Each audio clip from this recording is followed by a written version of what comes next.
Hello, I'm Amy Conklin. And I'm Susan Thornton. We're the coordinators of the Barr Lake and Milton Reservoir Watershed Association, or BMW as we like to call ourselves. BMW was formed in 2005 to protect the water quality in Barr Lake and Milton Reservoir. The lakes are located in the northeast corner of the Denver metro area. The water that flows into the lakes carries too many nutrients. This results in algae blooms and violations of water quality standards in the summer. In 2012, BMW received an Urban Waters Small Project Grant from the EPA. The grant was to develop and test messages about clean water in the Denver metro area. To do this, we committed to a regional approach. We would bring together agencies, providers, and organizations that hadn't worked together in an ongoing way in the metro area before. In Colorado, anything to do with water is very difficult. This is the arid West, where, as Mark Twain famously said, whiskey's for drinking and water's for fighting. Because anything to do with water here is controversial, when we got the Urban Waters Grant, we knew that we had to use a consensus-based process with our partners. Our commitment to that principle helped us engage a wide variety of partners over the course of our 2-year grant. Our partners included watershed associations, water providers, wastewater treatment facilities, health departments, agricultural interests, manufacturers, transportation agencies, political leaders, and a university. We began by researching what people already knew about water in the metro area. We reviewed water awareness surveys and clean water campaigns run in the past by others. We hired BBC Research and Consulting to conduct 5 water awareness focus groups of our own. 2 of these focus groups were with Hispanic people. We included Hispanics because Metro Denver has a significant Spanish-speaking population. Research showed that many of them came from countries where tap water isn't safe, so they drink bottled water even after they come here. We discovered that a number of other survey efforts had been or were being conducted, so we didn't have to conduct our own surveys. A statewide water awareness survey was being conducted by the Colorado Water Conservation Board. BBC Research and Consulting was doing that survey. The Greenway Foundation, working with another grant, conducted phone surveys in the Denver metro area. And as part of our grant, we worked with marketing students at Metro State University. They conducted their own water awareness surveys. As we researched water quality awareness, we found that water is just not on people's radar screen. Despite the South Platte River running prominently through the metro area, in one survey, 16% of people didn't know there was a river, any river, in Denver. The research also found that most people are willing to pay more to keep their water clean. That many water professionals are the trusted messengers for water quality messages. And that the best way to reach Spanish speakers is through their children. The research also found that people really care about their water and want to know what to do to help keep it clean. With this information in mind, we brought in our partners to help us and selected 2 behaviors that people can easily do to keep their water clean. One was pick up after your dog, and the other was use phosphorus-free fertilizer. Our next step was to hire a creative firm, Philosophy Communications, and to begin developing a logo and messages. We took these initial messages out to our partners, listened to their feedback, and then fine-tuned them. Philosophy developed an H2-only logo, which is crisp, clean, and eye-catching, and can be used with virtually any community education effort.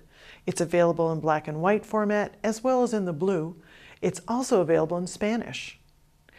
We need to note that the tagline, "Keep It Clean," had been developed through a grant from the state of Colorado and was already being used by some of our partners.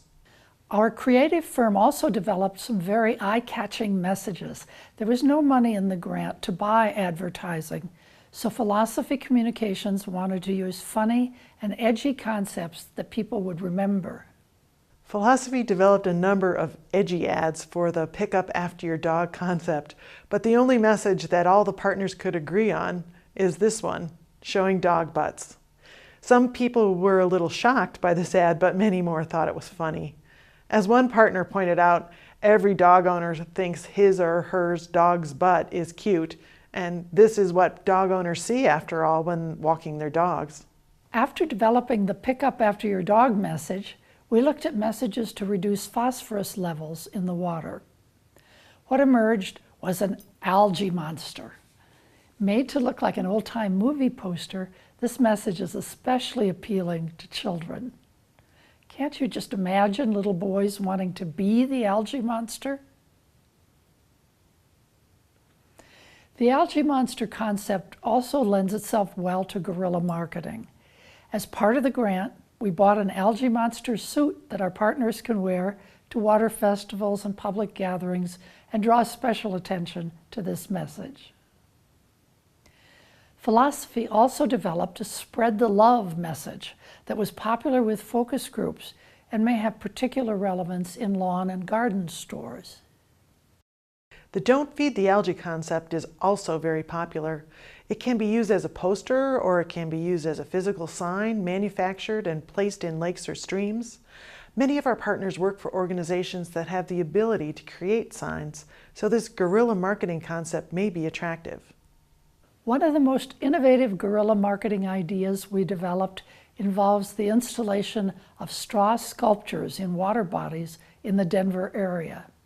One of our partners, the city of Aurora, is building and installing a straw sculpture in one of their reservoirs and doing a lot of really creative messaging. Take a look at what Mary Dawson with Aurora has put together. My name is Mary Dawson. I'm an environmental specialist with the city of Aurora, Colorado, and this is how I plan to use H2O only. This is Aurora Reservoir, prime recreation area and primary storage for the city's award-winning drinking water. And this is the dreaded algae monster. So how do we protect the city's drinking water from such monstrous water quality? Unleash the hounds. Wait, what? Don't unleash them. Leash them and pick up their poop. From veterinarians to pet stores to dog parks. The message is simple. H2O only in our lakes and streams. No matter the size, pick up after your pets. Keep those algae-loving nutrients out of our reservoirs. And I'm also taking my message to the people. Make a pledge to be a good steward, and you just might see the family dog on our city's Facebook page. 'Cause sharing your family photos is also sharing my water quality message.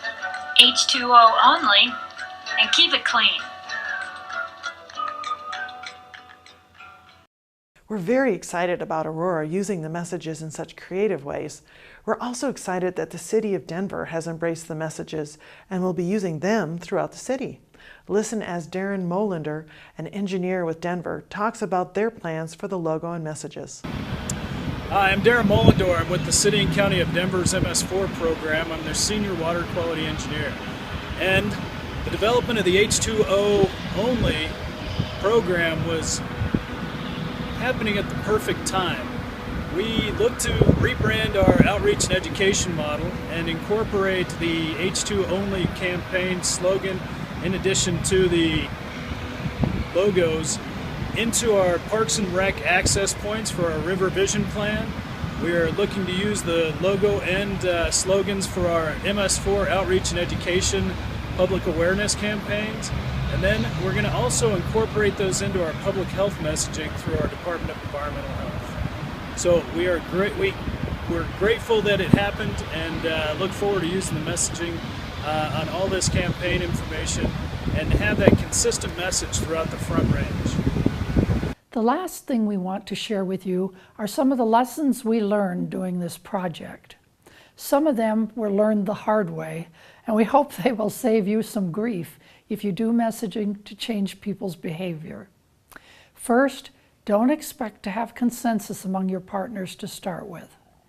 Water messaging in particular is very personal, and everyone has their own ideas about how they want to tell their story.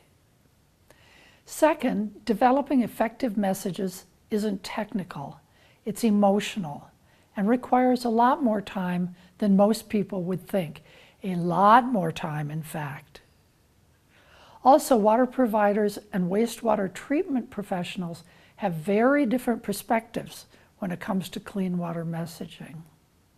We also learned that the managers of most water organizations are technical professionals. Developing messages is just not in their comfort zones, so you need to keep them in the loop every step of the way. In addition, don't ever send out draft messages without context. We guarantee you that they will be misunderstood if they are presented without context. We found that over 2 years, attendance at meetings is likely to fall off. That's a good time to consider going out and presenting to the meetings your partners are already conducting. We also found that recruiting for focus groups can be harder than expected. That's especially true if you're recruiting groups of people who don't speak English. And finally, we urge you to build on the work that others have done before you. Learn from their surveys, their messages, and their experiences, and you're likely to develop more effective messages yourself.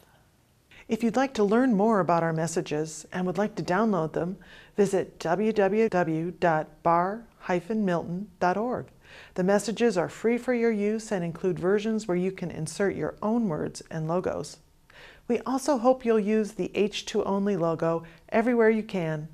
If you want additional information, please feel free to contact me.